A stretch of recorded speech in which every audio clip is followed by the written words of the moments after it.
यस्तो हेर्दै खाउँ खाउँ लाग्दो यस्तो क्रिमी खालको खिर कसरी बनाउने म आज हजुरहरूलाई सिकाउँछु है त। एकदम इजी अनि एकदम क्रिमी रेसिपी।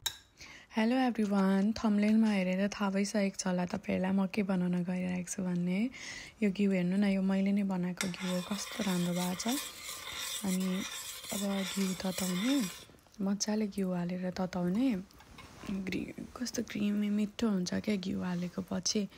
अनि मैले चाहिँ ड्राई फ्रुट्सहरू रोस्ट गर्छु अलिअलि।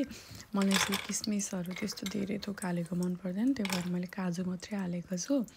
अनि हामी यसरी राग आइसकेपछि चाहिँ मैले यो भिजाएर राखेको चामल हो, अलरेडी भिजाएर राखेको चामल।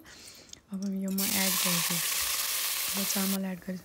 नरिवल पनि मैले थोरै हालिदिएको छु। यो चामलसँगै भुटेर यत्तिको भइसकेपछि यसमा मैले दुध एड गरेँ।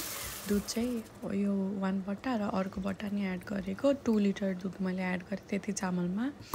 अनि हाम्रो ल्वाङ, सुकमेल, मरिच मैले सबै थोक कुटेर, अनि एकदम स्मेल, यसले चाहिँ कस्तो मिठो खिरको स्मेल आउँछ।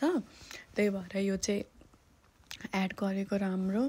मैले चाहिँ मजाले एड गरेको छु।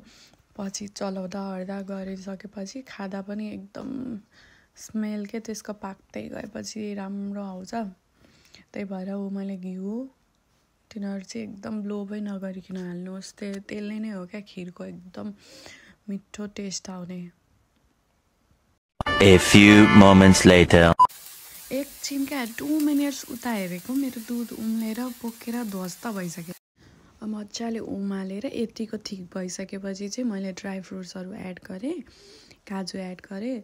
हेर्नुहोस् त्यत्तिको एकदम दुध घटेर एकदम बाक्लो बाक्लो हुन थालिसकेको छ कन्सिस्टेन्सी। अब म चिनी पनि एड गर्छु। चिनी पनि मैले त गुलियो न गुलियो, धेरै मिठो हुन्न, त्यही भएर ठिक्कको हाल्ने। त्यही भएर मैले ओन्ली 3 स्पुन मात्रै हालेको छु। 3 स्पुन मात्रै चिनी अड्कल गरेर हाल्नुहोस् हजुरहरू पनि, ठिक्कको भयो भने मिठो हुन्छ। बोइल त मैले एकदमै धेरै बोइल गर्ने, त्यो मलाई चाहिँ चामल छुट्टै र दुध छुट्टै भएको त्यस्तो वाला खिर मन पर्दैन, एकदम लपक्क भएको। अनि कस्तो मिठो हुन्छ क्या त्यो दुध चामल छुट्टेको, त्यस्तो वाला मिठो हुँदैन। मैले चाहिँ एकदमै बोइल गर्दा गर्दा गरेर बिस्तारै थिक हुँदै जाँदैछ, थिक हुँदै जाँदैछ। बिस्तारै बोइल गर्ने, एकदम कन्सिस्टेन्ट भएर बिस्तारै चलाउँदै गइरहनुपर्छ, तल नि टाँसिँदो रहेछ। त्यही भएर एकदम मजाले केयर गरेर एकदम मजाले बोइल गर्न छोडिदिने। मजाले त एकदम क्रिमी होस् क्या खिर भनेको, एकदम क्रिमी लतक्क परेको हुनुपर्छ।